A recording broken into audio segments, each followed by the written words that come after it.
Hi guys. இங்க நம்ம கொஞ்சம் கஷ்டமா தான் இருக்கு.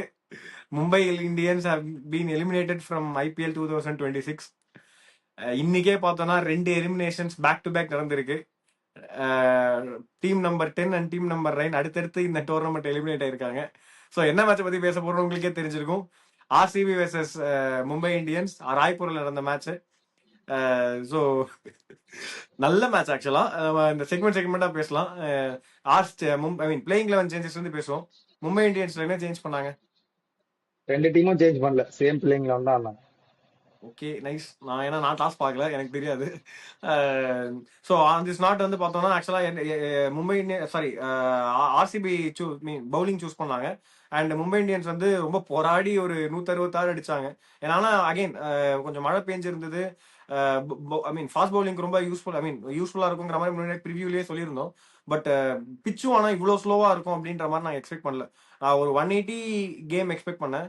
160 வந்து இட் வாஸ் டஃப். எனக்கு தெரியல இது வந்து பிலோ பாரா ஆன் பாரா அப்படின்னு. இல்ல 180 பிளஸ் போயிருக்க வேண்டிய கேம் தான் இது. புவி வந்து உடச்சிட்டாரு மேலேயே, வேற ஒண்ணும் இல்ல. புவி வந்து ஒரு எக்ஸ்ட்ராடனரி ஸ்பெல் போட்டாரு பவர் பிளேலயே. ஃபர்ஸ்ட் ஓவர்லயே ரிக்கல்டன் அவுட் பண்ணிட்டாரு. அப்புறமே ரோஹித் வந்து அந்த அந்த ஃபோர்ஸ்ல தான் ஆடிட்டு இருந்தார். ஏசிலோட 2 சிக்ஸ் அடிச்சாரு. 200 ஸ்ட்ரைக் ரேட்ல ஆடிட்டு இருந்தார் ரோஹித். ஆனா ரோஹித் வந்து ஒரு ஒரு எக்ஸலண்டா செட் பண்ணி எடுத்தாரு புவி. நீங்க பாத்தீங்கன்னா தெரியும், ஒரு 4th ஸ்டெம்ப் லைன்ல ஒரு பால் போட்டாரு, கட் ஒன் அடிச்சிட்டாரு ரோஹித். ஓகேவா, அதுக்கு அடுத்த பாலு நக்கிள் பால் ஸ்டெம்புக்கு வெளியே 116ல போட்டாரு. அது ரோஹித் பால் ஃபீட் பண்றதுக்காக காலை வச்சு வேற ஒண்ணுமே பண்ண முடியாம பேட் அவுட் ஆனாரு. அது எக்ஸலண்டா காலை டிராக் பண்ணி வெளியே எடுத்தாரு. அதுக்கு அடுத்த பால் ஃபர்ஸ்ட் பால் ஒரு பால் தான் இருக்கு அந்த ஸ்பெல்ல முடிய போது, வந்து முதல் பாலே வெளியே போற பால பேட் விடுறாரு சூர்யா. அது எனக்கு தெரியல சூர்யா எந்த லெவல்ல என்ன நடக்க போகுதுன்னு எனக்கு தெரியல. ஒண்ணு ஆடினா ஃபைன் லெக்ல ஆடி அவுட் ஆகுறாரு, இல்லன்னா இந்த மாதிரி ஏதாவது வித்தியாசமா பண்ணி அவுட் ஆகுறாரு. Last ball of the spell எனக்கு தெரிஞ்சு புவி அதுக்கப்புறம் போட போறது இல்ல. அதுக்கு முன்னாடி பால் தான் ரோஹித் அவுட் ஆயிருக்காரு. வெளியே தான் போடுறாரு புவி. அது எதுக்கு பேட் விட்டாருன்னு எனக்கு தெரியல. ஆனா ரோஹித் எக்ஸலண்டா செட் பண்ணி எடுத்தாரு. அந்த கட்டை அடிச்ச உடனேவே வெளியே இழுத்து அழகா ஒரு நக்கிள் பால் போட்டாரு. அவரு கால் மாட்டிச்சு, செம்மையா எடுத்தாரு. ஆனா ஆக்சுவலாக தான் நாங்கள் மேட்ச் முடிச்சதுக்கப்புறம் நாங்கள் சும்மா பேசிட்டு இருக்கும் போதே நாங்கள் என்ன பண்ணுவோம்னா யாருக்கு man of the match award கொடுப்பாங்க அப்படின்ற மாதிரி ஆக்சுவலாக பேசிட்டு இருக்கும்போது புவிக்கு கொடுத்தா நல்லா இருக்கும் அப்படின்ற மாதிரி தான் பேசிட்டு இருந்தோம். ஏன்னா அகைன் எக்ஸ்ட்ராடினரி ஸ்பில் எட் அனதர் டைம் ஃப்ரண்ட் லைன் பவுலராக ஆர்சிபிக்கு அவர் தான் போட்டிருக்காரு. 5.45 எக்கானமி ரேட்ல நோ பவுலிங் போட்டிருக்காரு, 4 விக்கெட் எடுத்திருக்காரு. அண்ட் எங்கேயோ போயிட்டாரு இந்த பர்பிள் கேப் லீடர் போர்டில். Super spell. கிளியராகவே தெரியுது அவங்க வந்து மெயின் பவுலரா புவனேஸ்வர் குமார் அடிச்சு தான் ஆடுறாங்க. அண்ட் அவருக்கு ஒரு பேட் டே இருந்ததுன்னா ஆர்சிபிக்கு பெரிய பேட் டேவா இருக்கும்ட்டு.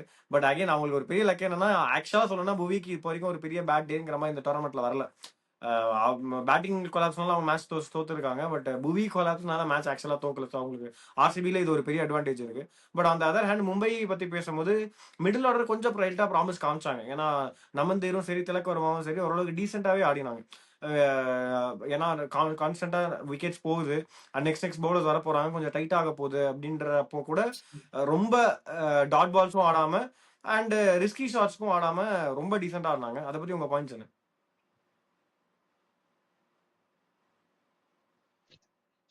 பேசுங்க. மௌனம் தான் என்னுடைய பாயிண்ட். ஏன் மௌன அஞ்சலி செலுத்துறீங்களா? ஆமா, நான் இன்னைக்கு மௌனம் இருக்கேன். இந்த மேட்ச் பத்தி பேச மாட்டேன்னு ஒரு சிவப்பு சட்டக்காரன் சத்தியம் பண்ணிட்டு இருக்கேன். அதனால நான் கம்முன்னு நீங்க சொல்லு. எங்களுக்கும் புதுசு இல்ல அடி வாங்குறது. ஆனா ஹர்திக் பாண்டியா இல்லாம அடி வாங்கணும், அதுதான் புதுசு. மத்தபடி இந்த சீசன் அது புதுசு இல்ல. பட் சூரியகுமார் எதுக்கு அந்த ஷாட் ஆடினாருன்னா லைக் லாஸ்ட் 2 டேஸ் ஒரு ரூமர் வந்துச்சு, லைக் ஷேர் தான் கேப்டன்சில வந்து இந்தியன் T20 எடுக்க போறாரு அப்படின்னு. ஸோ இவர் வந்து அதே மாதிரி ஆரா கிரியேட் பண்ணி ஒரு செஞ்சுரி அடிச்சு அதை நிறுத்துற மாதிரி ட்ரை பண்ணாரு. போயிட்டாரு, அப்படியே ஃபர்ஸ்ட் பால்லே போயிட்டாரு. அவ்வளவுதான். அவர் பேசாம அவருக்கு பாவம் 2 நாள் மட்டும் தான் குழந்தை பிறந்திருந்தது. இந்த டீம் அப்படியே பிளே ஆஃப் கொண்டு போற மாதிரி வந்தாரு. அவர் பாவம். அவர் டீசெண்டா வீட்லயே இருந்திருக்கலாம். ஃபர்ஸ்ட் பேபி டைம் ஸ்பெண்ட் பண்ணிருக்கலாம். எதுக்கு தேவையில்லாம வந்தாருன்னு தெரியல. எப்படி பாண்டியா வந்து கேர்ள் ஃபிரெண்ட கூப்பிட்டு போயிட்டாலும் அதே மாதிரி இவரும் ஃபேமிலியை கூப்பிட்டு போயிடலாம். கும்பராவே உட்கார வச்சுட்டு தேவையில்லாம கஷ்டப்படுறாரு அவருமே. ஃபர்ஸ்ட் பேபி கூட இருக்க முடியாம விடுங்க அவரு, அது ஒண்ணும் பேசி பிரயோஜனம் இல்ல. இது ஒரு மேட்ச்னு அம்பானி வேற சோஃபாவோட வந்துடுறாரு எல்லா கிரவுண்டுக்கும் உட்காந்துட்டு. ஒரு எம்ஐ ஃபேனா அவன் குமுறல் எனக்கு கேக்குது. bowling பத்தி பேசுங்க, RCB bowling பத்தி. பேட்டிங் பத்தி நான் பேசி டைம் வேஸ்ட் பண்ணது கூட. ஐயோ இல்ல நிஜமா. ஆனா பக்தா சொன்ன மாதிரி திலக் வர்மாவும் நமந்தீரும் தான் இந்த இந்த இந்த ஸ்கோர் வர்றதுக்கான காரணம். ஏன்னா பவர் பிளேல 3 விக்கெட் விழுந்துச்சு. ஆனா ஃபர்ஸ்ட் ஸ்லோவா ஸ்டார்ட் பண்ணாங்க. 2 பேருமே ரன்ன பால் தான் ஆடிட்டு இருந்தாங்க 15 பால்ஸ்க்கு. அதுக்கப்புறமா தேவையான இடத்துல கொஞ்சம் ஆக்சலரேட்டர் ப்ரெஸ் பண்ணாங்க. ஆனா அவங்களுக்கு கரெக்டான பினிஷ் கிடைக்கல. அந்த அந்த ஒரு ஒரு புஷ் எக்ஸ்ட்ரா புஷ் இல்லாம போயிடுச்சு பினிஷ்ல. சோ அது மட்டும் அவங்களுக்கு கொஞ்சம் இடிச்சிருச்சு. இல்லைன்னா 180 பிளஸ் போயிட்டு இருப்பாங்க. இந்த பிட்ச்ல 180 பிளஸ் ரொம்பவே நல்ல ஸ்கோர். அது எனக்கு தெரிஞ்சு ரோஹித் நீங்க எடுக்கலன்னா 180 பிளஸ் போயிருப்பாங்க இவங்க.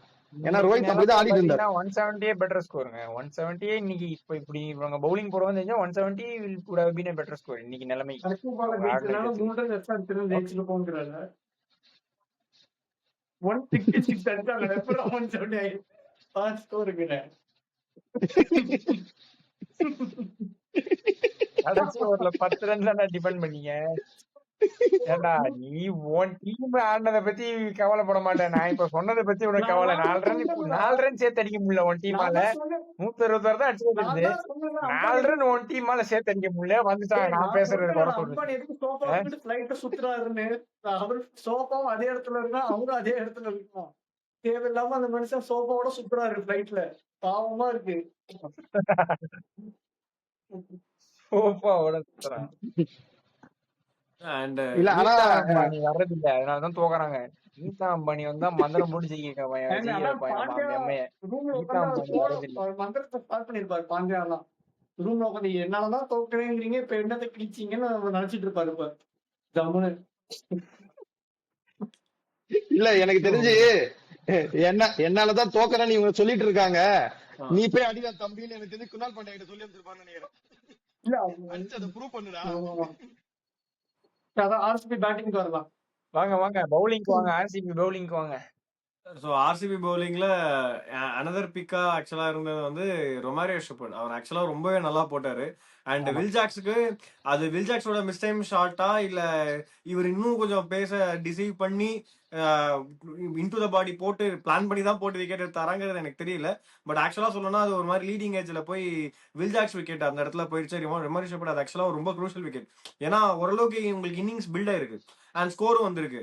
அண்ட் வில்ஜாக்ஸ் வந்து இன்னும் மேபி ஒரு 5-6 பால்ஸ் எக்ஸ்ட்ரா இருந்திருந்தாருன்னா நல்லாவே பயங்கரமா ஆக்சிலரேட் பண்ணி நல்லாவே அடிச்சிருந்திருக்கு கூடிய பேட்ஸ்மேன் தான். And 180 was surely on cards if Will Jacks had been on the crease. அந்த இடத்துல ரொமாரியோ ஷெப்பர்ட் அவர் விக்கெட் எடுத்ததுங்கிறது ரொம்ப ரொம்ப குரூஷியல். அண்ட் அவருமே பாத்தீங்கன்னா 3 ஓவருக்கு 18 ரன் தான் கொடுத்திருக்காரு. எக்கானமி 6 தான். ஸோ ரொம்ப நல்லா போட்டிருந்தாரு. எனக்கு தெரிஞ்சு இத்தனை மேட்சா வந்து எதுக்கு ரொமாரியோ ஷெப்பர்ட் ஆடுறாங்க அப்படிங்கிற கொஸ்டின்ஸ் இருந்தது. ஓகே இந்த மேட்ச் அந்த கொஸ்டின் கண்டிப்பா இருக்குதான். பட் ஸ்டில் பவுலிங்ல ஓரளவுக்கு டீசெண்டா இந்த மேட்ச் போட்டிருக்காரு. இல்ல எனக்கு ரொமாரியோ ஷெப்பர்ட் ஆடுறத விட அவங்க பெருசா சுயேஷ் சர்மா யூஸ் பண்றதே இல்ல. 2 ஓவர் தான் தராங்க. எனக்கு சுயேஷ் சர்மா மேபி அந்த ஸ்பாட் யோசிக்கலாம். அவங்க இன்னொரு ஒரு ஆல்ரவுண்டரோ இல்லைன்னா ஒரு பேசர் கூட ஆடிக்கலாம். ஏன்னா நீங்க போன மேட்சும் சரி அதுக்கு முன்னாடி மேட்சும் சரி ரொமாரியோ ஷெப்பர்ட் 2 or 3 ஓவர்ஸ் போட்டுறாரு. சுயேஷ் சர்மா 2 ஓவர் தான் கொடுக்குறாங்க. அந்த 2 ஓவர் போடுறதுக்கு எனக்கு தெரிஞ்சு வேற யாராவது ஆடலாமோன்னு தோணுது. ஆனா அவங்க இதே தான் பர்சேஸ் பண்ணுவாங்க. பட் சொல்றேன் அதை தாண்டி இப்போ எம்ஐயோட சாரி ஆர்சிபியோட பேட்டிங் சைட்ல வந்தோம்னா எட் another டைம் கோலி வந்து சேசிங்ல டக் அவுட் ஆயிருக்காரு, கோல்டன் டக்கு. ஸோ போன மேட்ச் தான் வந்து நாங்கள் பேசிட்டு இருக்கும் போது சேசிங்ல எனக்கு தெரிஞ்சு இது செகண்ட் டைம் கோலி டக் ஆகுது அப்படின்ற மாதிரி போடுறோம். எனக்கு தெரிஞ்சு இது 3rd டைம் நினைக்கிறேன் அப்படின்னா. ஸோ தீபக் சஹர் கிட்ட ஆக்சுவலா ஒரு ஸ்விங்குனால அவர் அவுட் ஆகிறதுக்கான வாய்ப்பு இருக்கு, கொஞ்சம் டிசீவ் ஆவார் அப்படின்ற மாதிரி நாங்கள் ப்ரிவியூல பேசிட்டு இருந்த போது இல்ல நான் வந்து ஒரு பவுன்சர் பாலுக்கு ஆட போய் அது கிட்டத்தட்ட எனக்கு தெரிஞ்சு இது பவுன்சராகவும் வரல, செஸ்ட் ரைட்டுக்கும் வரல, ஒரு மாதிரியா வந்தது அந்த பால். அது எதுக்கு எப்படி ஆட போனாருன்னு தெரியல. ஆனா ஒரு மாதிரியான விக்கெட்ல அது அவுட் ஆனாரு Virat Kohli. And Jacob Bethell வந்து ஆக்சுவலா சொல்லணும்னா கொஞ்சம் ஸ்டார்டிங்ல ஆஹ் அடிக்கிற மாதிரி வந்தாரு, சுத்தலாம் போனாரு. அதுக்கப்புறம் சுத்தமா அவருக்கு பேட்ல படவே இல்லை. And kudos to Mumbai bowlers, அவங்களும் வந்து எந்த பேட்ஸ்மேனுக்குமே ஆக்சுவலா லென்த்தோ இல்ல ஸ்பேஸோ கொடுக்கவே இல்லை, கரெக்டா அடிச்சுட்டே இருந்தாங்க. அதுக்கப்புறம் எல்லா பேட்ஸ்மேனும் பாத்தீங்கன்னா ஆரம்பத்துல இருந்து விக்கெட்ஸ், ஆக்சுவலா சொல்லணும்னா எம்ஐ அளவுக்கு அவங்களுக்கு சீக்கிரமா விக்கெட்ஸ் போல. பவர் பிளேலயோ இல்ல வித்தின் 8 hours எம்ஐக்கு வந்து சீக்கிரமா நிறைய விக்கெட் போயிடுச்சு. பவர் பிளேலயே 3 விக்கெட் போயிடுச்சு. பட் மும்பைக்கு ஆக்சுவலா ஆர்சிபிக்கு அவ்வளவு விக்கெட்ஸ் போல. பட் ஸ்டில் அவங்க ஏய் ரன் பால் இங்கேயும் தான். பவர் பிளேல 3 விக்கெட் போயிடுச்சுடா. எங்க ஆமா யார் அவுட் ஆனாங்க? 1.1 கோலி அவுட் 17 ஆயிட்டாரு. தேவ் ஓகே கரெக்ட், ரஜத் ஓ படியார் அவுட். ரஜினிகாந்த் மாதிரி பண்றீங்க. Oh my god oh my god அப்படின்னு வாங்குறான்டா சாரி, கன்ஃபியூஷன். போய் பேசலாம். ஃப்ளோவா தப்பான இன்ஃபர்மேஷனை சொருக்கிறான் நடுவுல. இங்கேயும் அதேதான், அவங்களும் ஃபோர்த் விக்கெட்டுக்கு தான் அந்த பார்ட்னர்ஷிப் ஆடினாங்க. இங்கேயும் ஃபோர்த் விக்கெட்டுக்கு தான் அந்த பார்ட்னர்ஷிப் ஆடினாங்க. ஜேக்கப் பெத்தலுக்கு ஏன் பெருசா பாடலன்னா, அவரு விக்கெட்டவே ரொட்டேட் பண்ணி ஆரம்பிச்சாரு. குணால் பாண்டியா ஆட் பவுண்டரி அங்கங்க கொடுத்துருந்தாரு மிடில் ஓவர்ஸ்ல. அதனால அவங்க கடைசி வரையும் கொண்டு போவோம், ஏன்னா ஹிட்டர்ஸ் இருக்காங்க அப்படின்றதுனால அவர் ரொட்டேட் பண்ணி ஆடிட்டு இருந்தாரு. எங்க ஆக்சிலேட்டர் பிரஸ் பண்ண ட்ரை பண்ணாரோ முதல் பிரஸ்லயே அவுட் ஆயிட்டாரு ஜேக்கப் பெத்தல். வேற ஒண்ணும் இல்ல. Kunal Pandya once in life time innings again அது மாதிரி ஆடி இருக்காரு. என்ன நினைக்கிறேன், உனக்கு எனக்கு தெரிஞ்சு ஒரே ஒரு தடவை உனக்காக ஆடி இருப்பாருன்னு நினைக்கிறேன், எம்ஐக்காக. அதுக்கப்புறம் இந்த தடவை ஆர்சிபிக்காக ஆடி இருக்காரு. பாத்தியா என்ன நினைக்கிறேன் வெங்கட்? அதெல்லாம் ஒண்ணும் சொல்றதுக்கு இல்ல. அவரு இன்டூ பிட்ச் போட்டுருந்தா அவரு எனக்கு அதெல்லாம் விட்டுருங்க. இந்த சூரியகுமார் அதுக்கு வருவோம் முதல்ல. டோனல் பாண்டியா ஃபைனல் லீக்லயும் அடிக்க மாட்டாரு, தேர்ட் மேன்லயும் அடிக்க மாட்டாரு. எதுக்கு நிக்கிற இடத்துல 2 ஃபீல்டர் வச்சு கஷ்டப்படுறாருன்னு எனக்கு தெரியல. அவர் ஒரே ஷாட், புல் ஷாட் தான். என்ன பால் போட்டாலும் அந்த புல் ஷாட் ஆடுவாரு அவரு. ஆஃப் சைடு ஆஃப்ல போட்டாலும் புல் ஷாட் ஆடுவாரு, இப்ப உடம்புல போட்டாலும் புல் ஷாட் ஆடுவாரு. இந்த புல் ஷாட்டுக்கு இதுக்கு தேர்ட் மேனும் தெரியல, ஃபைனல் லீக்கும் தெரியல. பெசாம டீப் விக்கெட் வச்சு போட்டுருந்தா போயிருக்காதுன்னா சொல்லல, அட்லீஸ்ட் 4 6 தடுத்திருக்கலாம். ஒரு 6 லைக் 2 மீட்டர் தள்ளி தான் விழுந்தது பவுண்டரியில இருந்து, அதெல்லாம் தடுத்திருக்கலாம், 4 தடுத்திருக்கலாம். அதெல்லாம் சூரியகுமார் தான் அவர் உலகத்துல இருந்தாரு. நான் இந்த ஃபீல்டிங் வைப்பேன், நீங்க அடி அவுட் ஆகு, அப்பதான் நான் பெரிய கப்புன்னு சொல்லி நடப்பாங்க அப்படிங்கிற மாதிரி அவர் ஃபீல்டிங் அவர் பாட்டு 18 ஓவருக்கு ஸ்பின்னுக்கு கூட டீப் பாயிண்ட் வச்சு போடுறாரு. எதுக்கு அதெல்லாம் போடுறாரு எனக்கு தெரியல, அவருக்கு தான் தெரியும். அவர் அங்க அடிப்பாரு, எல்லாரும் அங்க அடிக்கணும். அது பரவாயில்ல, நீங்க மட்டும் எதுக்கு 11 பிளேயர் வச்சு ஆடுறீங்க? இம்பாக்ட் பிளேயர் ரூல் இருக்கு. நாங்க இம்பாக்ட் ரூல் சரியாதா? இம்பாக்ட் பிளேயர் ரூல் வந்து ஒரு ஆல்ரவுண்டர் கிடைக்குது நமக்கு. சோ நாங்க அது அகைன்ஸ்டா இருக்கும். நாங்க அடுத்த மேட்சுமே சூரியகுமார் அதை இம்பாக்ட் பிளேயரா வைக்கலாம்னு டாக்ஸ் போயிட்டு இருக்கு.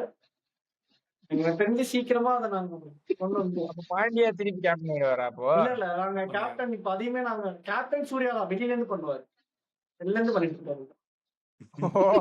அதான் தேர்ட் மேட்ச் இன்னைக்கு ஜெயவர்தனை பண்ண மாதிரி டக் அவுட்ல இருந்து. சரி நீங்க இதுக்கு வாங்க அப்படியே. எங்க எதை பத்தியா பேசிட்டு இருந்தா எங்க போறீங்க?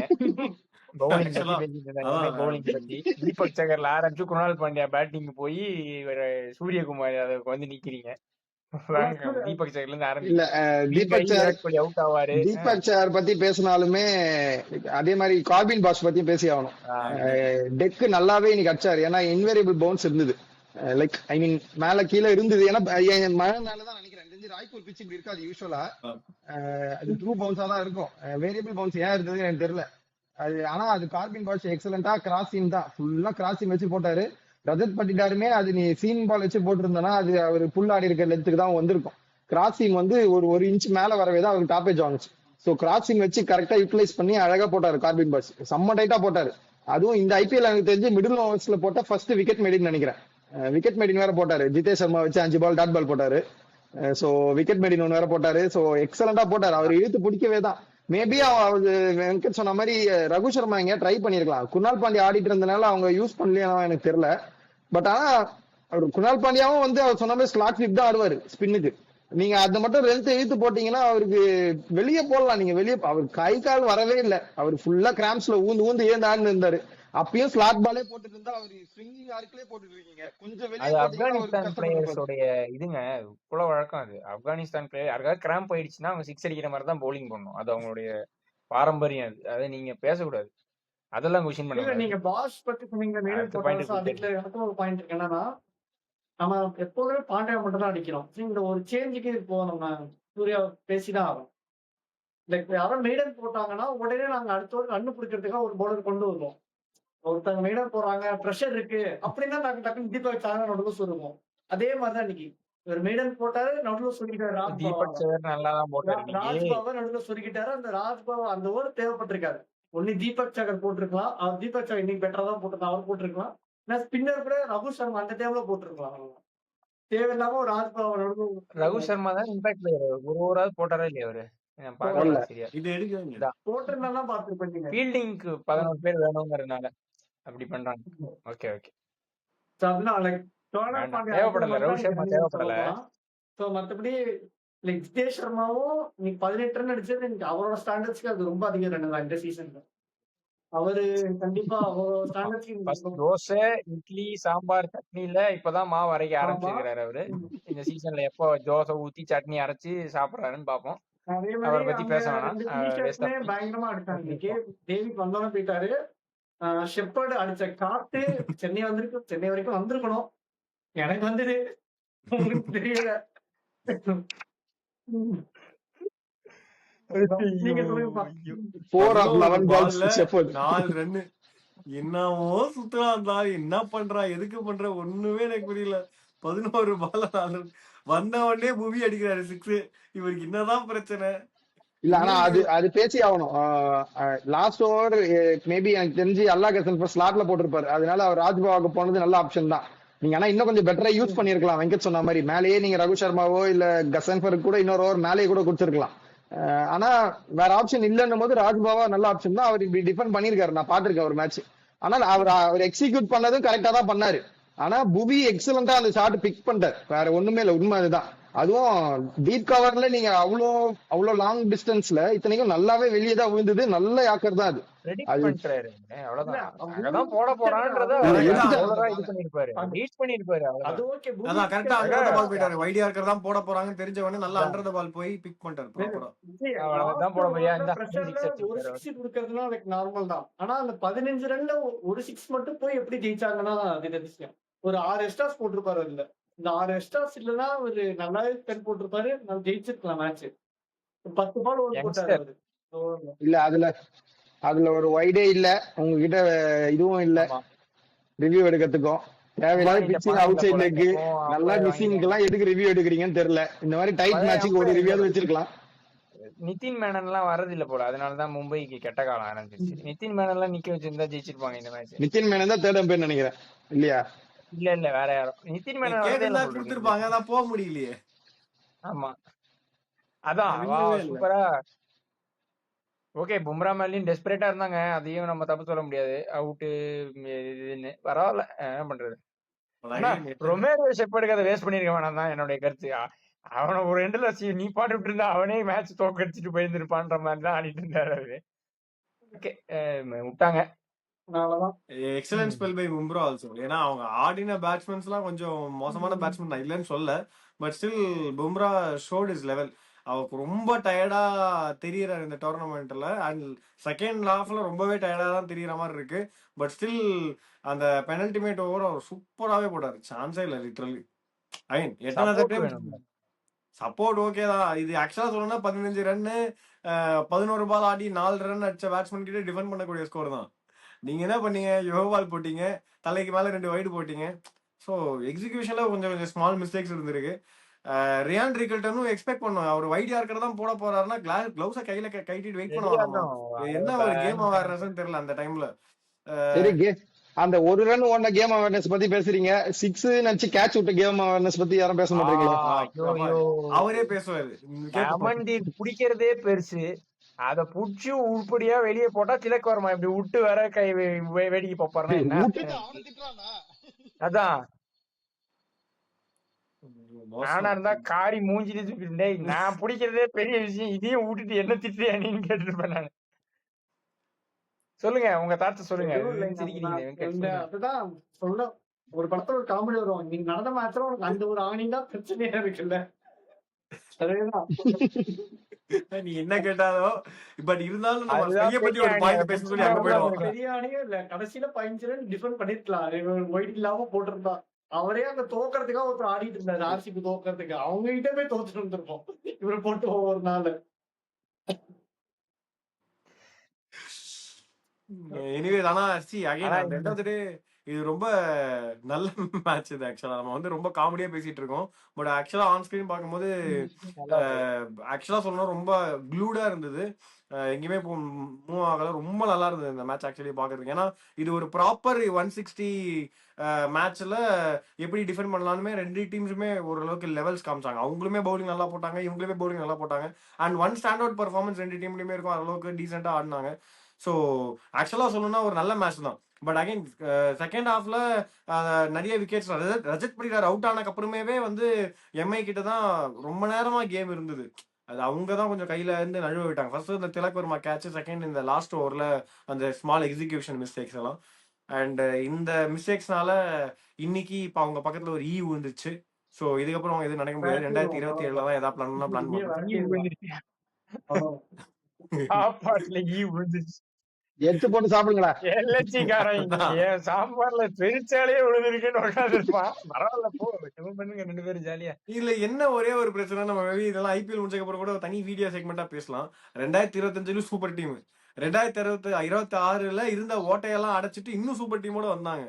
எப்படிதான் தோக்குறாங்கன்னு தெரியல, எப்படிதான் தோக்குறாங்கன்னு தெரியல.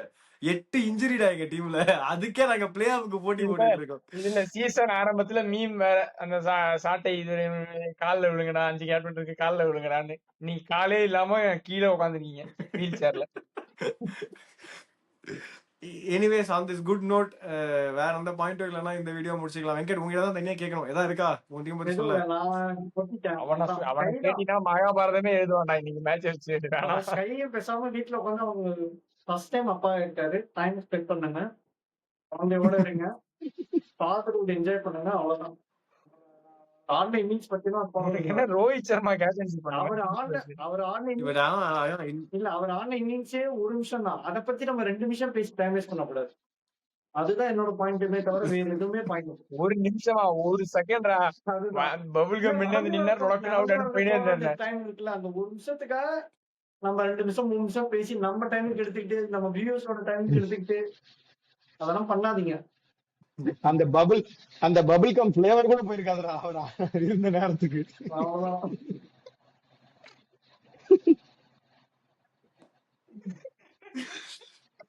இத்துடன் T20 வேர்ல்ட் கப் கேப்டனை போட்டு உரிக்கப்பட்டாங்க. சோ இதுக்கு மேல இந்த வீடியோ போட்டுட்டு கேப்டன் சொல்லு, இப்ப கிடையாது, மாத்திடுவாங்க கண்டிப்பா. இல்ல இன்னைக்குமே இன்கம்பன்ட் கேப்டன் அவர் தான். ஆனா இந்த வீடியோ கண்டினியூ பண்ணா நீங்க எவ்வளவு அடிப்பாங்கன்னு தெரியல. அதனால அந்த ஸ்னோட இந்த வீடியோ முடிச்சுக்கிறேன். சோ நெக்ஸ்ட் மேட்சோட ப்ரிவியூல உங்களை வந்து நாங்க மீட் பண்றோம். until then it's Sulfur signing off. Bye bye.